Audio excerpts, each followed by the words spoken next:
Welcome, everyone. Thank you for joining.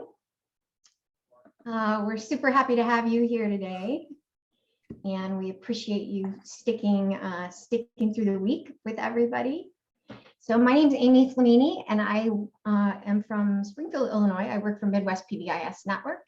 And then Alex, Kelsey, and Patty, would you all introduce yourselves? Do you mind? Sure. I'm Patty Hirschfeld. I'm with the Center for Social Behavior Support and at Old Dominion University. It's all yours. Hi, everyone. I'm Kelsey Schmitz. I am at the University of Washington Smart Center, the School Mental Health Assessment Research and Training Center. I am located in Olympia, Washington. Hi, everyone. I'm Alex Cornell from Santa Clara County Office of Education in San Jose, California. Thank you all for doing that. All right, and now we also know that all of our mics work, so that's great. So I am going to skip over some of these beginning slides since we're at day 3. If you have any questions about how things are working, feel free to put something in the actual chat box. Alex is our tech person and Patty is our content person. So do not hesitate to ask if you need anything. So just as a reminder, let's see, just as a reminder, you can use chat for engaging with other people while you're in the Pathable platform. So, hey, I'm from Illinois, that can go in the chat. And then if you have questions specific for Kelsey, myself, or Patty, please put those in the Q&A under the polls link. That's how we're gonna get the questions for the last minutes of our time together. If you navigate away from Pathable, which I did about 4 times today during the keynote, so it happens. If that does happen, you'll need to just come back in and hit rejoin. And if you're having any tech problems, you can click on the help desk and there will be somebody there to help you. So when working with your team, we want you to keep continuing. We want you to continue asking these 5 questions. So how does this work compare to your current priorities? If you were going to add more youth voice, who would oversee that work? And what would you need to stop doing? And how would you assess if it was being implemented well? And how would you assess if it was working? So a few notes as we get started. I'm going to do a brief introduction of what is meant when people say meaningful student involvement or student engagement or youth voice. And then I'm going to pass it over to Kelsey, who's going to actually give you the real meat and the best part, which is the students actually talking. So as a side note, I did change the order of a few of my slides this morning. So after this, just so you know, they're still in there, no content changes, but I had to rearrange 1 or 2 of them. And let's see. All right, so I'm going to start out by reading you something called The Greatest Challenge Facing Schools Today. And this is from Adam Fletcher, who wrote The Guide to Meaningful Student Engagement. The greatest challenge facing schools today is not the literacy deficit or even the achievement gap, as tragic and real as they both are.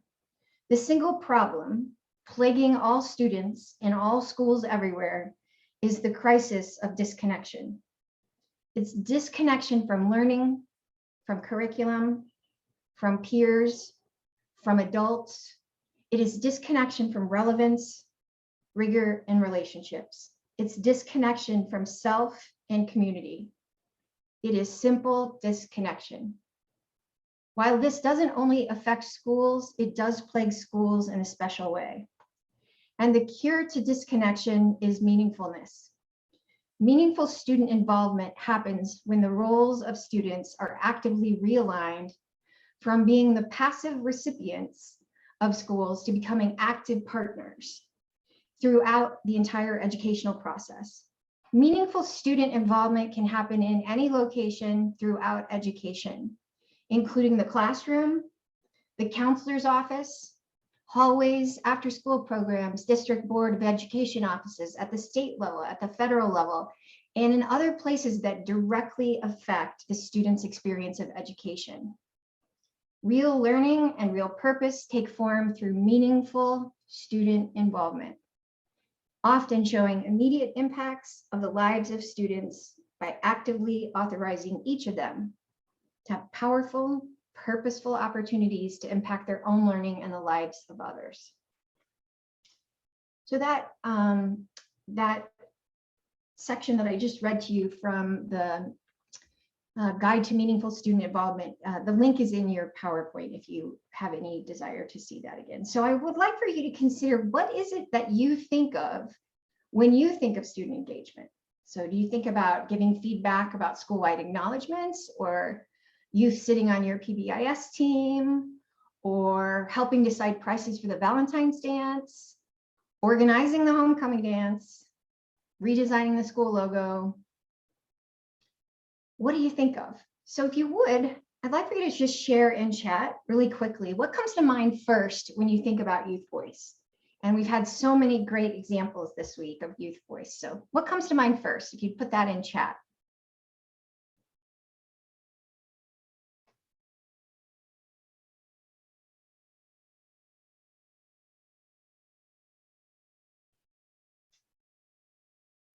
All right. So Patty, would you begin to give me a couple of examples? Sure, I'm seeing kiddo wisdom, leading by example, listening sessions. A couple people say listening. Students feeling like they have agency in deciding policies that directly impact their life, their perspective, leadership, collaboration, partnership. So much around working together, co-developing, co-designing. Co. That's a great word for all this work. Co, right there. We can just start with that. So I'm missing a slide. One second. So when you think about student involvement, if you're new to this concept, and I give all credit to everything I know to Patty Hirschfeld. So thank you, Patty. And Patty would talk to me about things with student involvement and youth engagement, and I would be a little bit uncertain of how to put things in my head around all of this. So what I'm going to do is give you some just very basic information. So rather than leave it to the professionals, which we want to get away from, right? We don't want to leave it to the professionals. We want to expand our vision. So rather than leaving it to the professionals, there are a myriad of issues within our educational system that engaging students can really help.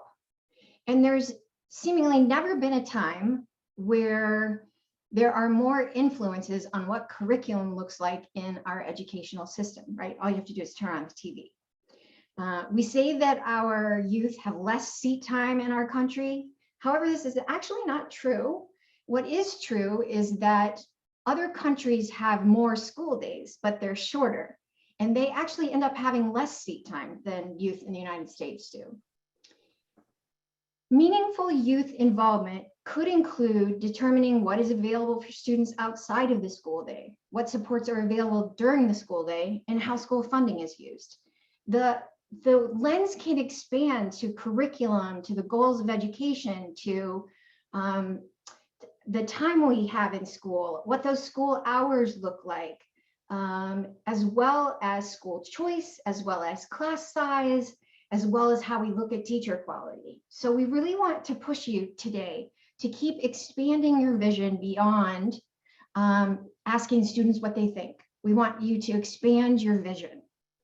And that's really the first step in doing this work, expanding our vision. So as we continue to move through this introductory section, please put your thinking hats on about how youth could impact your PBIS framework and the implementation of your framework. So maybe they are on a team, or maybe they are a team. Maybe they're engaged about behavioral expectations or teaching expectations or professional development or discipline policies. So I want you to just keep widening your lens as much as you can today. And the students Kelsey has who are gonna talk with you in a little bit they will help you expand your vision and give you goosebumps all at the same time. So a few definitions in case you are new to this concept. Of course, there are a million different ways to define these things. These are the ones I'm going to share with you today. They are from Adam Fletcher. So the definition of student engagement, that's that excitement and investment a kid feels towards learning. So that's different than how I grew up in this profession thinking about student engagement. Meaningful student involvement. So when you think about meaningful student involvement, I want you to recognize that the word process is highlighted here. It's a process for how we engage students as partners. It goes back to what Patty was saying earlier. It's the right? It's doing the work. I know that's not a thing. In school improvement, for the sake of education, for the sake of community, and for the sake of democracy, right? We have to get their involvement in order to make this world kind of come back together, if you ask me. So pupil consultation is a process for how we listen to kids and we get their opinions. And then student participation is actually when a student, it's a self-determined act of a kid committing to something they want to do in school. So there are a variety of definitions, but I wanted to throw those out to you because those are definitions that really made me think, oh, maybe I need to do a little bit more exploring. So I'm not going to spend all of our time here. I'm going to move quickly through this section because I want to make sure that Kelsey gets all of her information in. But I do want you to know there are ways to think about meaningful student involvement. And one of them is through what everyone calls the Hart's Ladder. So Hart's Ladder is what you see on your picture right here on your slide. And it came from this sociologist named Roger Hart, and he wrote a book in the 90s. And the book was called The Theory and Practice of Involving Young Citizens in Community Development and Environmental Care for UNICEF. So basically this work that Roger Hart did was putting young people and adult allies around the world in a global movement for participation. So the ladder of children's participation or the ladder of youth participation or Hart's Ladder. So I'm going to show you some different variations of that in a minute. So the first rung is called manipulation. Young people are manipulated. It happens when adults use young people to support causes and to pretend that the cause is inspired by young people. So that rung actually reflects what is called adultism. And adultism is that maybe unconscious bias that we have and discrimination that we have against young people based solely on their age. It's that assumption that younger people are inferior to adults. So we know that's woven into our society and it shows up in our words, that things like children should be seen and not heard, and our actions in education. The second rung is called decoration. That happens when young people are used to help or bolster a cause in a relatively indirect way. So that also reflects adultism. Tokenism, which one of the speakers this morning in the video said, when young people appear to be given, a voice, but in fact they have little voice or no choice about what they do or how they participate. This also reflects adultism. Then we have assigned but informed, where young people are assigned a specific role and informed about how they're going to be involved. Then the fifth rung is consulted and informed. Happens when young people give advice on projects that are run by adults. And adult initiated, that's when we have shared decision-making with young people. That's when things are initiated by adults, but decision-making is shared. And the seventh rung, young people initiated and directed, which is pretty self-explanatory. Young people initiated and self-directed. That means adults are only there in a supportive role. And finally, the eighth rung is young people initiated shared decisions with adults. And that happens when projects or programs are initiated by young people and decision-making is shared. So it's a good way to think about like kind of where you are in your process and maybe things that you might want to think about later in terms of how you leave today and implement more youth voice. So there are tons of variations on Hart's Ladder. One of them was this one from the 90s, which was, hey, this doesn't happen in order. It's not a rung by rung by rung by rung. It doesn't go in order. So that was one variation. Another variation was from the early 2000s, and this is all of those things from Hart's Ladder. And then this variation which is from Adam Fletcher, who I was quoting earlier today. And I want to point out to you here that what he did was he designed this, he categorized steps 1 through 3 as basically non-participation, and he categorized 4 through 8 as degrees of participation. And then finally, I would love to introduce you to this document, which Patty also shared with me, and it's called Up for Learning's Seed. I'm calling it, it is from Up for Learning. I'm calling it the seed and tree analogy. So this, in this example, youth moved from recipients, where adults inform and direct youth, all the way up to youth and adults as full partners. So we go from youth as recipients to kind of the tree is sprouting, where youth are consultants, to the baby tree. I'm not sure anyone else would call it that, but the baby tree, where youth and adults are emerging partners, all the way up to the tree bearing fruit, where youth and adults are full partners. Learning and teaching and school leadership are all then founded on equitable, respectful, trusting, cross-generational relationships with shared power and shared responsibility. So I think this work can be a little unnerving, and it's really, really important. It can be a little unnerving because you don't know what, you don't necessarily know what's going to happen when you open that door. But what we're finding is magic happens when you open that door, right? We get a completely different perspective. So while I stop sharing my PowerPoint and turn over to Kelsey, I would love it if you could, in the chat, put, where are you in the tree cycle? Seed, sprout, baby, big tree. And what's one step after today that you could take to start to water the tree, the proverbial tree? So I'm going to hand that over to Kelsey. And Kelsey, are you good? I think I'm getting there. How do things look on your end? Good. Perfect. Okay. Well, thank you, Amy, for that excellent setup, and appreciate those of you who have joined us. We have quite a crowd today. We have, looks like about 100 and almost 130 of you joining us today. So I love seeing the chat populated. I just have so enjoyed this conference, more so in person than virtually, but I love the level of engagement that we get from participants in the chat, and just encourage you to be open and share what's coming to mind as we walk through some of these next slides, and really give you an opportunity to hear from these students. So again, I'm Kelsey Schmitz. I use she, her pronouns. I am coming to you from the ancestral land of the Nisqually tribe in Lacey, Washington. I'm the Director of Training and Technical Assistance at the University of Washington Smart Center, where we also lead the school mental health supplement to the Northwest Mental Health Technology Transfer Center. And what we do at our center, we're one of 10 regional centers, and we support the school mental health workforce in Alaska, Oregon, Washington, and Idaho. So I tried to use some QR codes.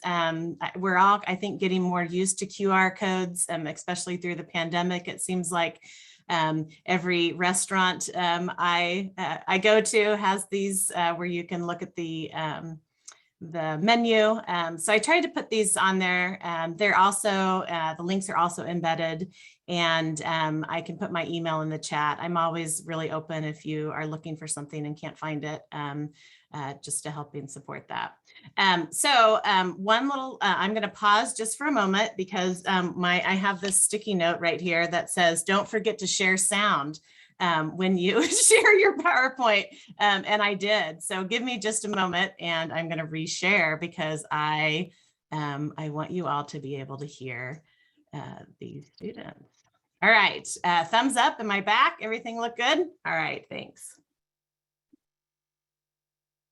All right, so my job here for the rest of our time is really to show you some examples. And let me tell you, there are so many wonderful examples, but we're going to just share some things that are happening here in the Pacific Northwest and walk through some examples of where we have been engaging youth in different activities.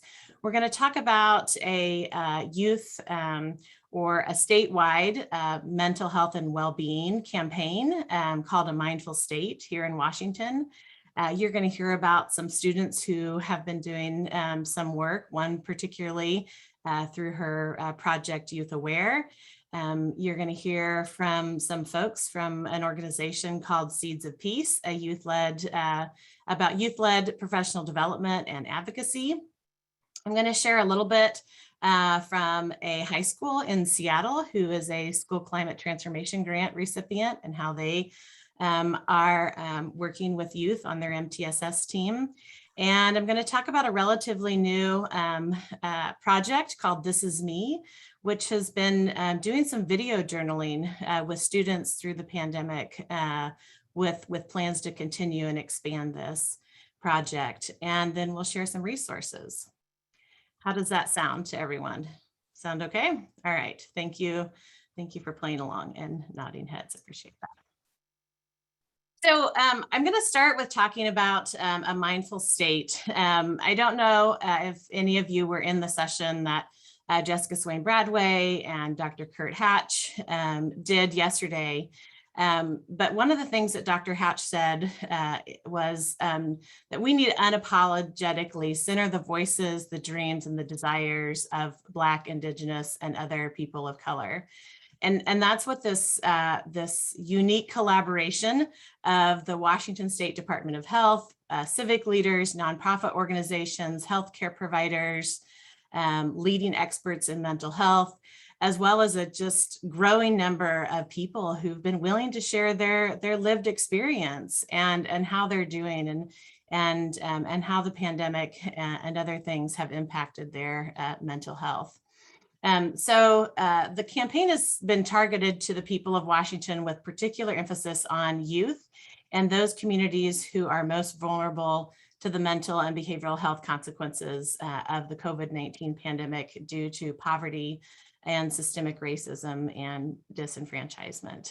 What's been beautiful about this project is that it's a people-powered community. So in some of the clips, you're going to hear people refer to a mindful state as Washington Wellness, because when this project got off the ground, we wanted to generate and hear from people before a mantra or an anthem or a slogan was established. So we just sort of started out referring to it as Washington Wellness. And the more we heard from people, the more details about what this people-powered project should emphasize came about, and the slogan mantra, or the slogan a mindful state was created from that. The goals have been to connect all of us through deeply personal communications and conversations, empowering people with tools that help build resilience for ourselves and for our communities, and then helping one another through simple and yet powerful acts of kindness and caring. This work was initiated and funded entirely through a grant from the federal COVID Aid, Relief, and Economic Security, or CARES Act, and is managed through the Washington State Department of Health and overseen by an advisory panel of experts. So here's a short launch video with a few of the compilations of some of the interviews that we've had. And so I want to just give you a moment to let you listen to that.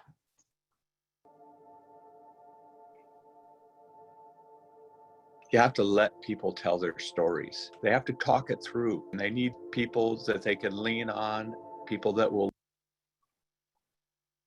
listen, and then the healing can start. We've all been through this pandemic. We've all had this shared experience. Why isn't mental health a shared experience too?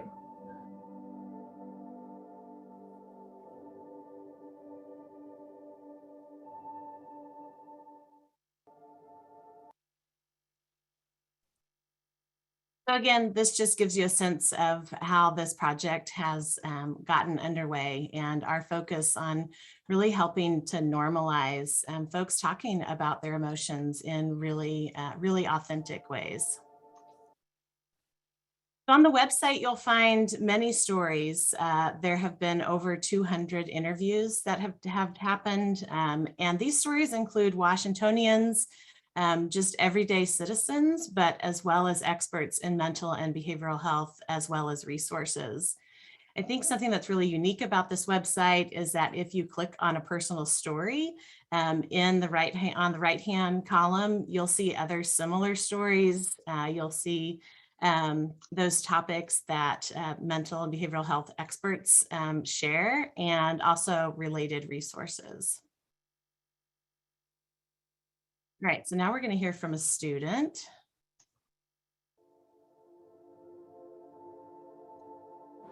During COVID, what do you think really got you through and just helped you get through the hard times? The thing that really helped me was just to think that it couldn't last forever, because just like all good things come to an end, all bad things come to an end. So just the hope that, or just the knowing that when it came to an end, if I made it through, it'd be better, and I'd be able to do all the things I liked again. But a lot of people say that like their regrets in life, and like in biographies they say if they could have done what they loved more before they got too old for it, or just physical restrictions, they say a lot of the time that if they would have known that there was a time when they couldn't do it anymore, they would have kept doing it while they had the chance. And because of me wanting to do it when I had the chance, I wanted to push through coronavirus, because if I didn't push through, then I wouldn't be able to do those things again.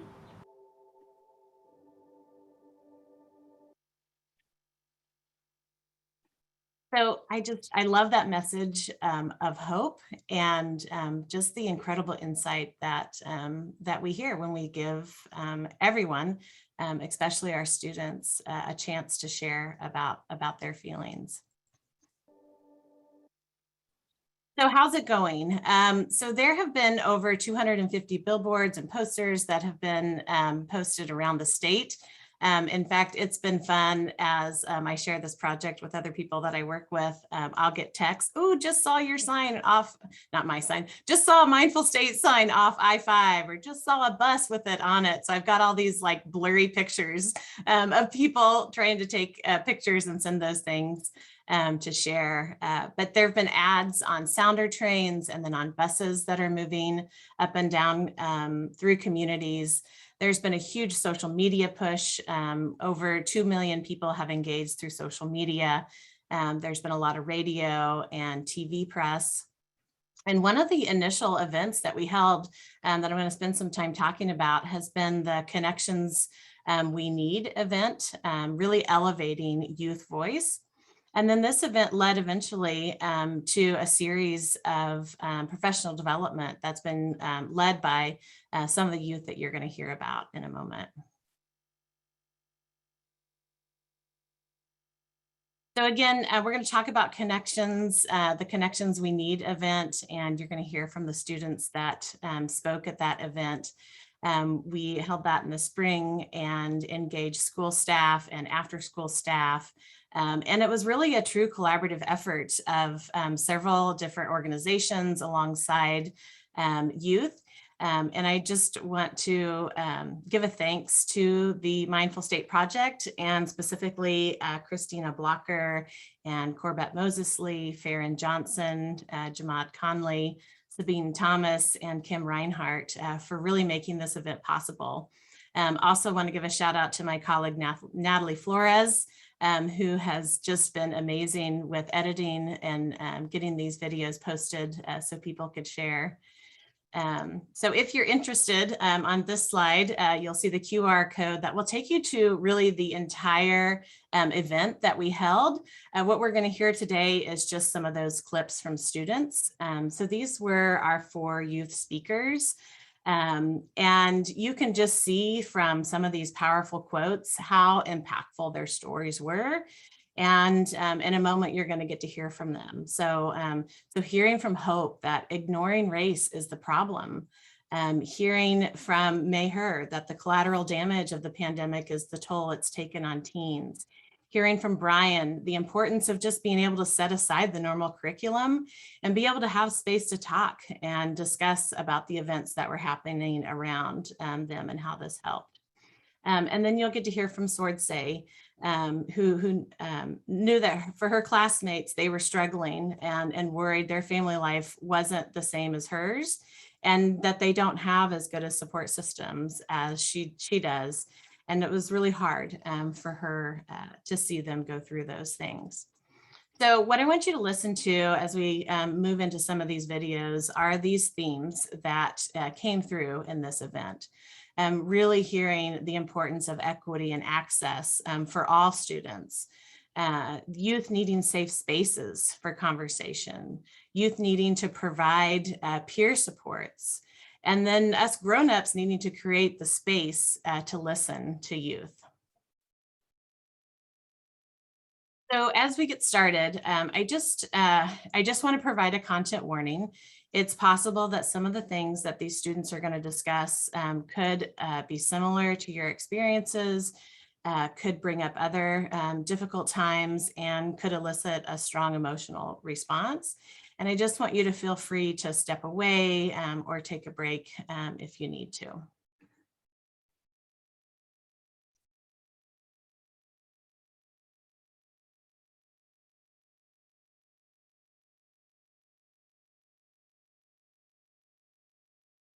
Yeah, thank you for the introduction, and good afternoon, everyone.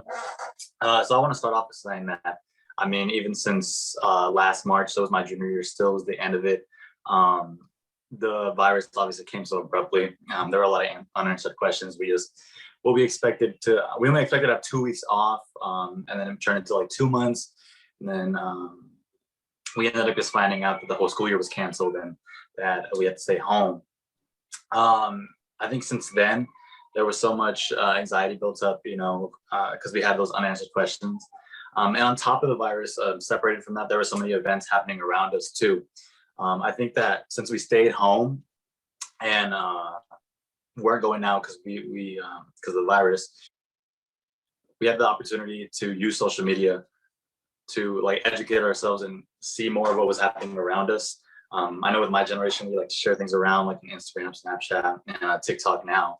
So we're educating ourselves on those platforms and we're able to see things happening around us. I think that's something that came out of the virus that is really impactful.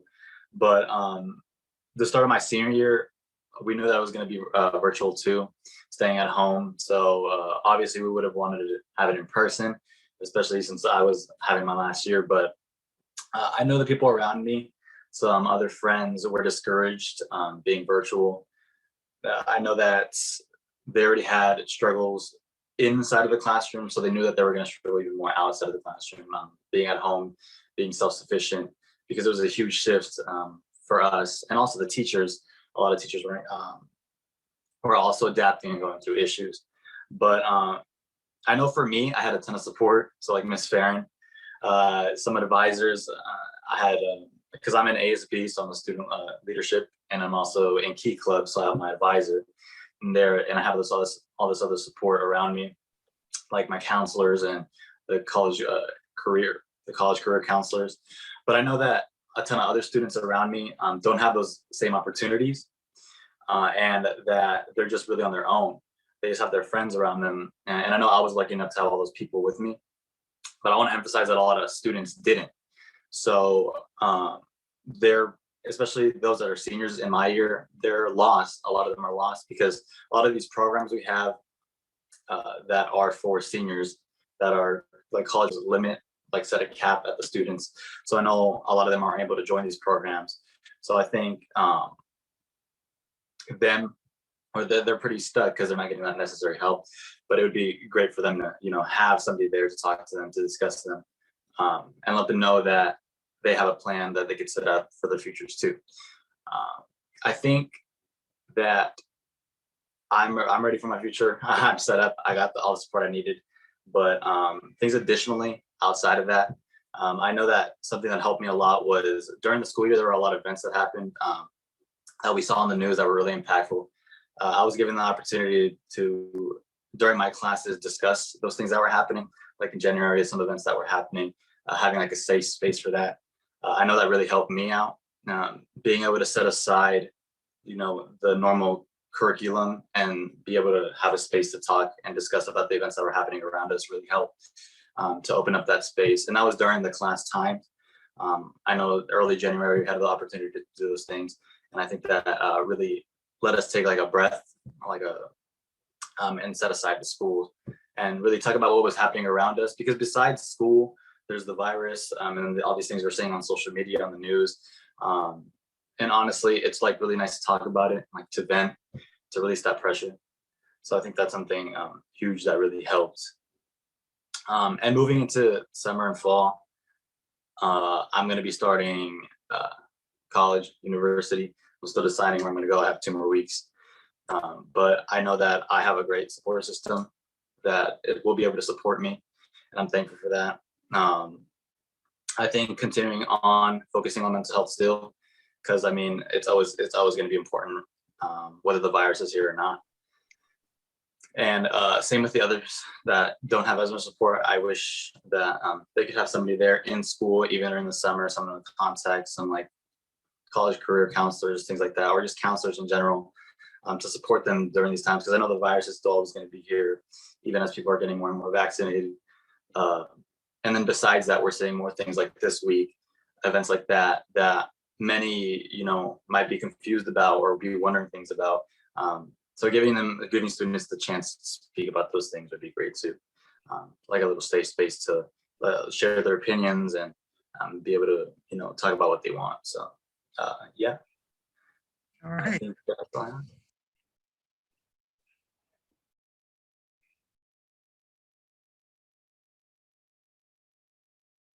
All right. So what'd you all think of Brian? Thank you, Patty, for commenting in the chat, appreciating his empathy for others and self-awareness.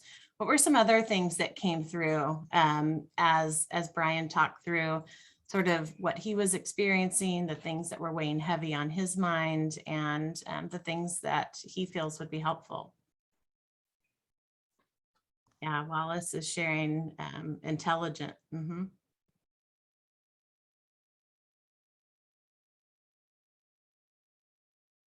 Other thoughts? The voice of one reflects the voice of many. Yeah, very true. Thank you, Heather. Importance of mentorship, allowing students to be heard. Students need a safe space. They need to talk about these things. They want to talk about these things.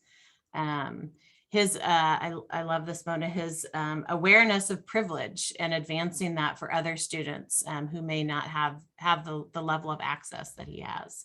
Importance of giving students time to speak and set standards aside for a day. Great perspective taking. He's very aware that he has opportunities and that others don't have access to such opportunities. Great. All right, so now we're going to listen to Sordsay. And again, she has really similar things to say that Brian does. And I just, want us to reflect on maybe something that wasn't really top of mind, certainly wasn't for me until I listened to these students and the care and the concern and the worry that they have for their peers and really not sure how to help them.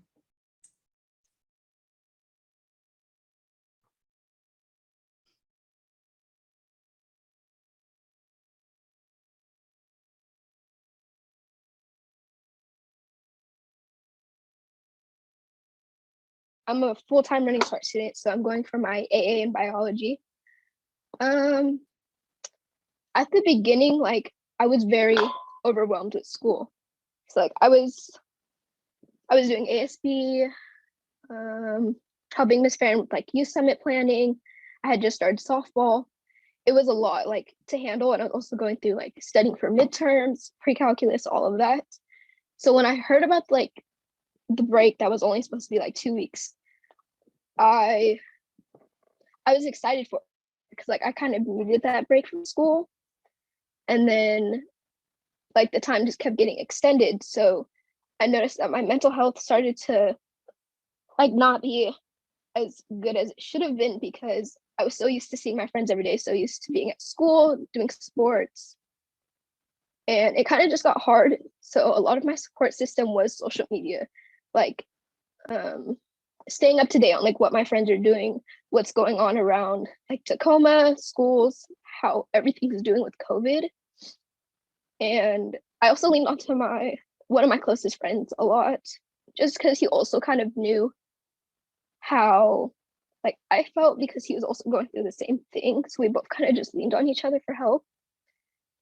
And then as this school year started, I was obviously going into community college classes. So it was kind of hard to adjust from being in like high school classes, obviously, to community college classes, like trying to learn things in under 12 weeks, but also be online and keep in the know about things like Black Lives Matter, Asian Lives Matter, all of the other social issues that were going on at that point and are still going on. It was just kind of hard to find a balance between all of that, but also being home 24/7 when I'm so used to being at school 24/7. So it was a really big like change in environment. And luckily I have a really good support system, like my family, Miss Farron, my ASB advisor, Antoine Page at Foss, my high school counselor, because she was also my ASB class counselor or advisor. It was just really, really hard to adjust. And also with everything that was going on, it was hard to keep up, like to feel like I was keeping up with everything. Like my motivation to do schoolwork had just disappeared. I didn't feel motivated to do schoolwork. I just kind of wanted to lay in bed all day and stay on social media and see what was going on because I had missed that social aspect of life. And I don't know, I feel like for me, I do have a really good support system, but like I know for my classmates, they were struggling because like their family life isn't as good as mine and they don't have like the support systems that I do. So it's really hard to like see what they're going through and to know that like it's hard for me to support them when I'm at home and they're at home where it's not as great. Like school was kind of their escape from all of that, but now that like school is canceled, they're stuck at home with their problems and it's hard for them to like manage what they're doing while also dealing with that. So it's just kind of hard to see like how my situation was compared to others because I'm very blessed to have what I have and to like see that others have it worse than me. And I'm like very thankful to have everything that I have, to have Miss Farron who's connected to me, who's like given me the many connections that I have and to support me and like give me a space to talk about the things that we're talking about, because I know like at TCC we're not like professors don't open up spaces to be able to talk about these things and to just like voice our opinions on it or even educate ourselves more on it within our classmates. And I don't know how things are going at Foss, but within like ASB we do open up to those things. But I do know that a lot of Foss students are struggling. A lot of them are low income, they depend on school, and that's where majority of the support systems come from. So I think just being able to open up more spaces for students and, you know, just see what they need along the way. I know a lot of my teachers are struggling as well because they're dealing with their family issues and everything that's going around in their life. So, you know, it's hard for them to focus on their family, but but then also have to focus on what's going on at school, worry about their students. My BSU advisor has said that like she tries to reach out to students, but it's really hard to connect with them, especially when everything's virtual. She said that like students weren't doing assignments, and when she tried to like reach out to them, she wouldn't get responses and everything. So I think it's just hard with students adjusting to all of this all so suddenly, and then them being told that they can go back to school, and then they're like, well, we need to push it back some more because of COVID cases, or they need to or like they can't go because of health issues and everything like that. So it's just hard to see everything that's going on and to also process it and manage school and family life and everything. Thank you.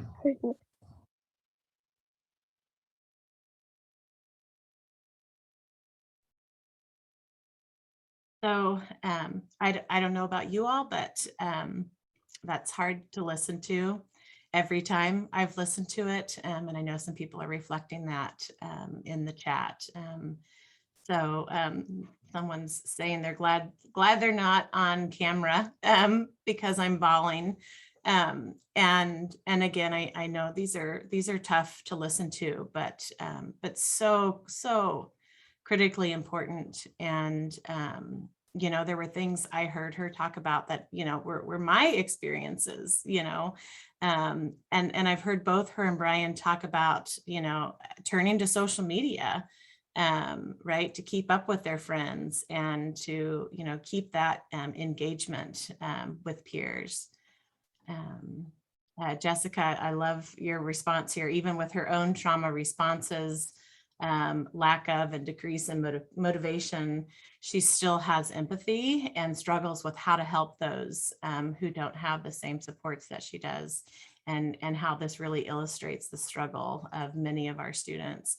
And I think that was the piece that came through really clear for us is the importance for these students to have skills to help their peers. Does an amazing job of highlighting the importance of connection. And Steve helps us count our blessings while being part of long-term change and support for all. Yeah, the part about social media, the new world of being immersed in all the issues and perspectives 24/7, definitely something for us to be thinking about. So let's move on to Mayhar, and something that I would just want you to keep in mind that at the time that this was recorded, this young person was in the 8th grade. So let's listen to Mayhar.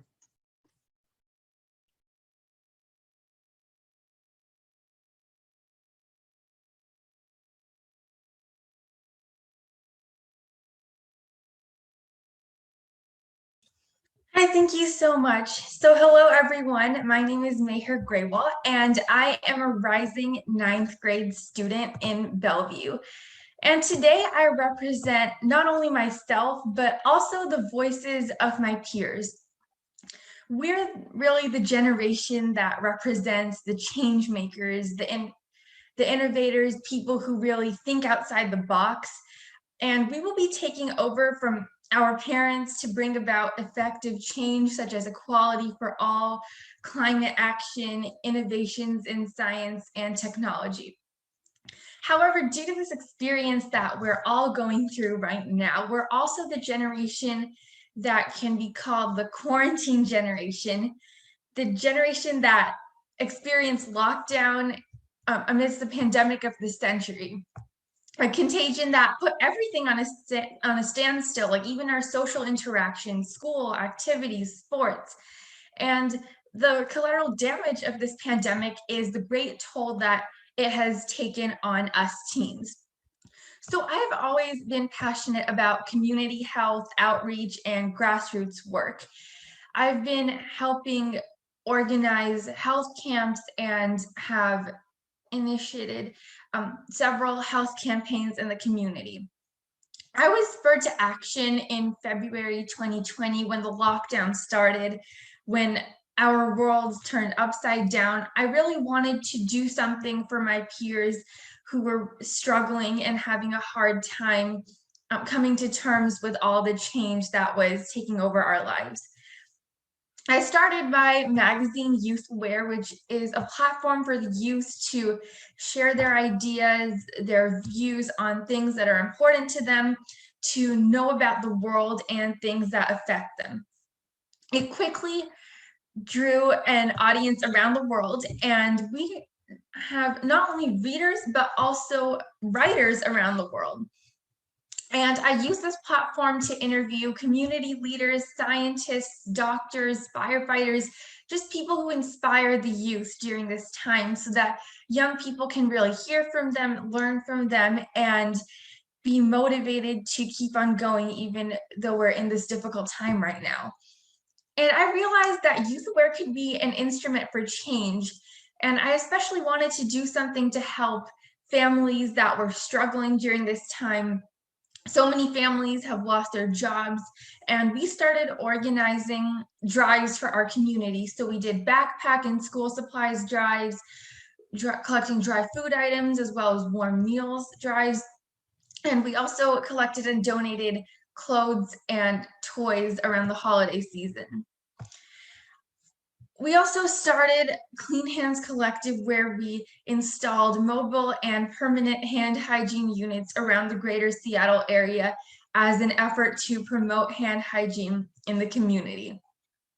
So now I would like to talk about our most important work geared toward through Youth Aware. So my organization, Worth a Shot, which is an offshoot of Youth Aware, is a youth-led public health effort. We have been raising awareness about the COVID vaccines, educating people, holding webinars and town halls from the community, and we have translated COVID vaccine info into 15 different languages. We're also collaborating with King County Public Health to raise vaccine optimism in the community, which we've found can be a powerful tool for just helping people who are struggling during this time, people who are looking for a source of hope, people who feel like nothing's going right. And so now we're also focusing on mental health. And before the pandemic started, I was working on a program called Teen Cafes, just a safe space for teens to kind of have a conversation around the table to talk about top sources of stress for them that were mediated by counselors, where they could get both support and life skills. And the idea was that it would be a space to talk about things like anxiety, depression, peer pressure, bullying, which a lot of kids experience, but we thought that was so important for those kids to know that they are not alone, and just hearing stories from other kids who've gone through the same experience like them can be very empowering. I was meeting with Youth Eastside Services in Bellevue to collaborate on this effort.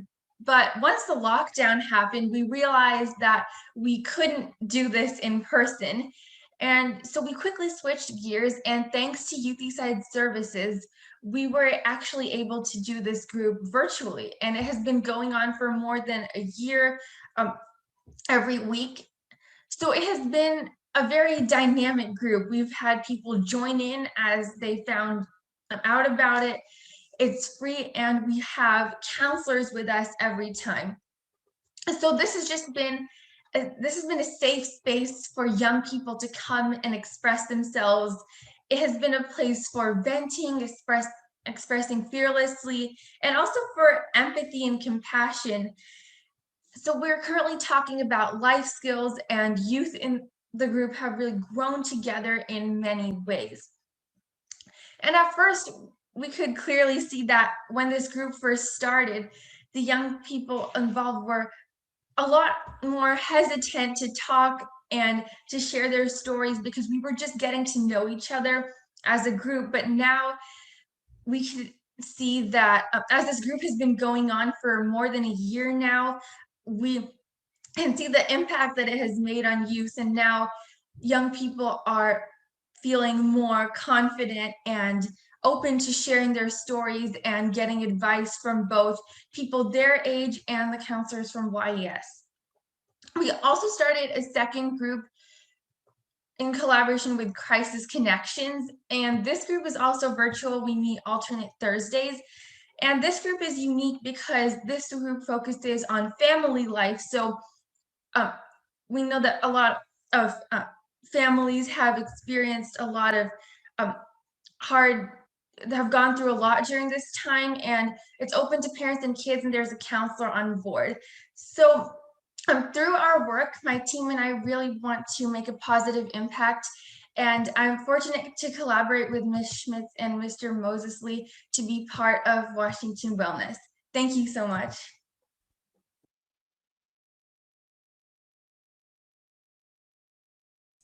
All right, so I've been seeing some things in the chat. Wow, what an amazing young leader, not yet in high school, but founded 2 organizations. She's incredible and inspiring. She referred to herself as a change maker, which is an understatement. What an incredible young woman, so inspiring, and a natural leader. Other reflections, as you heard from Mayhar, and even some themes that you heard throughout all 3 of the youth speakers. It's clear how much a motivated young person can make a real difference in the world. A good leader of the youth, absolutely. So some of the things she talked about, I just wanted to pull out and highlight and give you an opportunity to dig in a little bit more if you want to know more about her organization, Youth Aware. They put out these digital magazines. The most recent one is on mental health topics. She talked about the teen cafes, the online chats that they had been doing. And then just her remarkable work around Worth a Shot and raising awareness of the COVID vaccine, answering questions. If you go on the website, she's done town halls with all kinds of experts that you can listen to.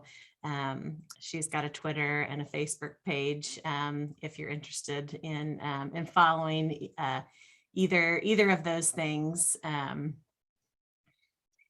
And, I guess just to build on what Amy have said in the chat, there are Mayhars and Bryans and Hopes and Swordsays in every school and district. We have the opportunity to elevate these voices, through these events. And the information they shared was just, truly remarkable. But I think it's important, as we've heard from so many youth, in that we have to co-create and co-design with students. And I think when you create this path for them, you're going to hear similar stories, efforts, and leadership from students, and find these students in your schools as well. So here were some things that our participants said. We did a little evaluation, and someone said the training will impact their work by advocating strongly for the inclusion of student voice in program development evaluation. Today's event spurs me to have important conversations and to create community bridges for better connections. I'll share the recording with my staff so they can hear from young people and experience what a fully supportive interaction and embracing of social emotional well-being looks and feels like. And then it's helpful to hear from students and what their concerns were and what's been helpful for coping and what's still needed. So now I want to share, really as a result of the Connections event, the organization Seeds of Peace, which is run out of an organization called Green Trike, and out of school intermediary program, which is youth-led advocacy, was founded in 2011, led by Farron Johnson. I think you probably heard many of the students refer to Ms. Farron, who's the Director of Strategic Initiatives. And their role is to improve access and quality of expanded learning opportunities for local youth. So they took what they learned from this event and used it to create youth-led PD series through their Seeds of Peace organization. And this summit that they lead really serves as a resource for school leaders, for community partners, and youth advocates to connect with students in the form of these youth-led workshops and special presentations and performances.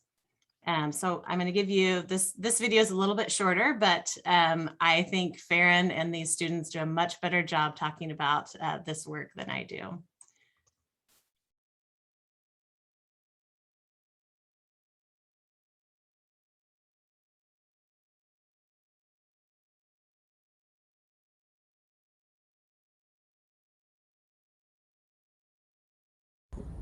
Hey everyone, my name is Farron Johnson. I'm the Director of Strategic Initiatives here at Green Trike, and I lead the newly launched Out of School Time Intermediary here in Pierce County. And I'm here to talk to you a little bit about a program that sits under our OSTI hub called Seeds of Peace. Seeds of Peace was founded in 2011. It's a youth development and advocacy program powered by Green Trike OSTI, and it brings together youth to engage and address community and social justice issues that induce change. Youth leaders from across the county, from across the city, like mayor youth councils, ASBs, key clubs, infinity groups, just to name a few, have a space and a place where they can come together to sharpen and implement their leadership skills to be the change that they want to see. It's driven by 3 pillars that represent the stoplight sign. So red for prevention, yellow for awareness, and green for social justice. Young people have a voice and agency to engage in activities and events and host things like youth summits, PD trainings for adults. They plug into internship opportunities. They commit to community service projects. They do social justice events and bring awareness to things that are going on. They also support expanded learning opportunities, and they lead a program, and they do summer ELO programs like book clubs as well. And it's district and county-wide work that these young people engage in.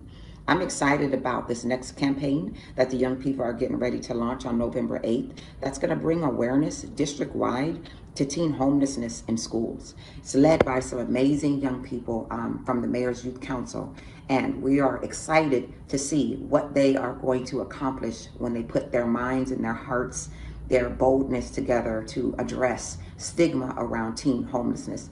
Make sure that there's awareness. Make sure that adults who support teens who are in schools know how to support them. Make sure they have the resources that they need, and will continue to build even after they have graduated and gone on to do great things. They want to leave a legacy of how to support our most vulnerable youth in their school community. So that's a little bit about some of the Seeds of Peace work that is to come. And if you want to learn more about what we do and the things that have been done in the past, feel free to visit our Facebook page. It's Seeds of Peace Youth Summit, Pierce County. And you can also visit our Expanded Learning Opportunities Facebook page, Pierce County as well, or visit greentrike.org to learn more. Have a great day, and good talking with y'all.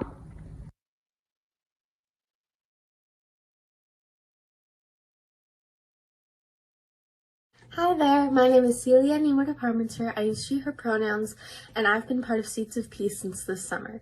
Over the summer, I was able to provide a ELO book club at Blix Elementary School with 3rd graders. We were able to create a safe and appropriate space for students to learn and grow and learn more about acceptance and inclusion on race theory, on disability acceptance and disability rights, and about LGBTQ+ acceptance, and so much more. Seeds of Peace does a wonderful job of creating these spaces for students to feel heard and seen, and hopefully they can keep doing the same thing.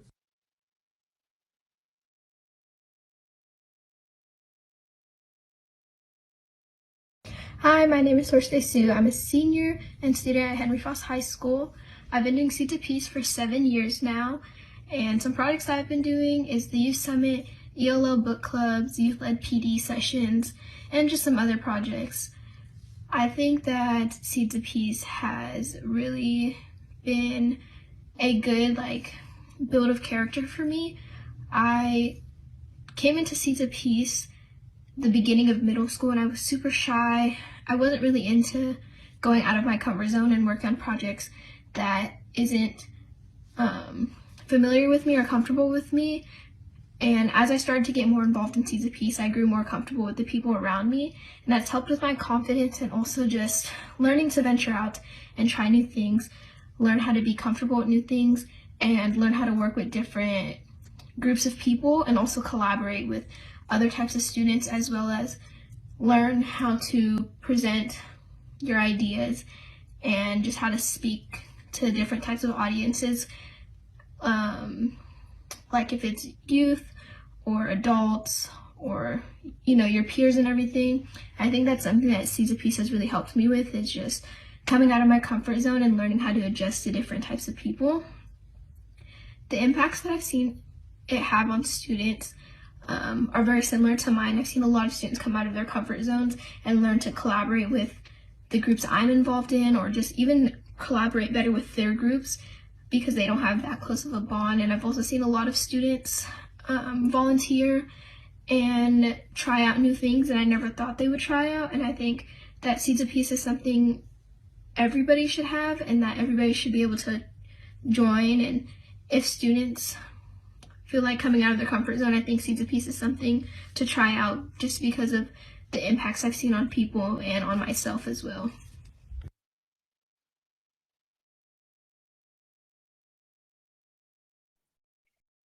So I don't know how many of you heard the opening this morning. There was a student talking about just the impact that had on them as they participated and were engaged. And, I thought about that a lot as Swordsay talked about sort of how she's benefited from learning these skills and being involved in Seeds of Peace over the years. So you heard Farron talk about Teens Across Tacoma, which is a new project that they're launching in November, really to bring awareness about students experiencing homelessness, and helping connect them to the needed supports that they have as well. Another quick example I want to share is from Ingram High School in Seattle. Again, they're a school climate transformation grant site implementing the interconnected systems framework and co-designing this system with students and with families. I had the opportunity to sit in virtually on their first meeting that they had with students. And what I want to do real quickly is just read you this email that Clara Fee had sent out recruiting students to join the MTSS team. So she said, a group of admin has reached out to students to invite them to be part of their organization called MTSS, Multi-Tiered Systems of Support. And their main goal is to improve problems at Ingram that students have pointed out, like microaggressions in classrooms, inequality in history curriculum, racial equity, inclusivity in the IB program, and diversifying IB classes. We're looking for students to join this group, especially students of color who will bring better perspective to the different issues we want to address, whether that means coming to every meeting or reaching out to other students about it or giving us suggestions to bring to admin. This isn't a club, and we do want to emphasize that this isn't something you join because you want to put it on your college apps or your resume, although I would argue would be something very strong to add to those things. But looking for people who want to help change Ingram for the better. Also, we're primarily looking for juniors and underclassmen so we can keep this group going next year and beyond. And I just felt like what an incredible email and recruitment approach, and this student who was able to share what MTSS was and why it's important for students to be involved. So just a shout out to John Houston, the assistant principal there, and Jim Walters, the school climate transformation grant coach, who are leading this effort in that high school. I know we're running a little bit short on time, so I'm just going to take a moment to share with you about This Is Me, and then assign it as homework to you all, because you won't want to miss learning about This Is Me, which is a student-led social emotional learning program in schools. And it is co-led by Dr. Jennifer Stuber, who is a friend, a colleague, and affiliate faculty in our department. Also the co-founder of UW Forefront Suicide Prevention. So what this is a multicultural web-based program, and the foundation is built on 3 short guided verbal journaling sessions that are captured on video, sort of like time capsules, and really targeted for youth 11 to 18. We know there's a lot of research out on the impact of journaling, verbal and written, on improved mental health and well-being. And these creators of This Is Me focused on the guided verbal journaling sessions to promote reflection for students. So there's a couple of different links here. The top one is live right now today. And this new one will be the permanent link. So if at some point you stop being able to access the temporary one, you'll know that this will be the new link. And I'm sure there will be some kind of redirection on the page. But this is student directed, right? Most of our existing social emotional learning and suicide prevention programs are didactic, adult driven, and not really based on methods commonly used by today's youth that we heard, come through pretty strongly, such as videos and social emotional and social media. It's also paired with classroom opportunities to build insight into self, coping skills, and skills to support others. Again, heard this very strongly from the student this morning, that we own nothing more valuable than our own story, and discovering it is our gift to ourselves and our gift to the world. So this was launched during the pandemic. There were 14 high schools, 11 of those were in Washington State. Over 100 students participated, and more than 500 are enrolled in this school year. We're hearing lots of positive remarks from students and teachers. 98% of students were satisfied, 97% found it to be very effective, and 82% said they would do it again. So it's based on the StoryQ app that records the videos and guides them through the journaling. And then this gives you an idea of what it looks like in a school. So it's about $25 per student. Students complete the verbal, guided verbal sessions in private, and then teachers are supported in leading 10 40-minute interactive classroom sessions.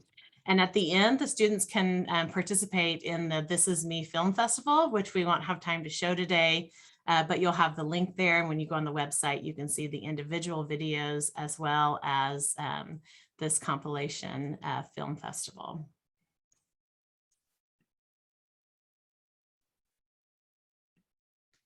So we at time, or do we go to 11?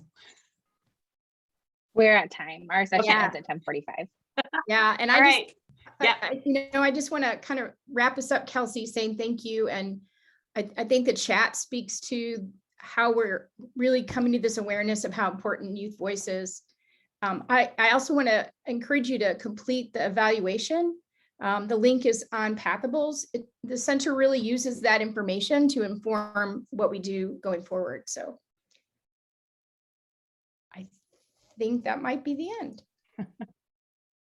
All right, thank you. Sorry we didn't get much time for questions. I'll put my email in the chat. Folks are welcome to reach out.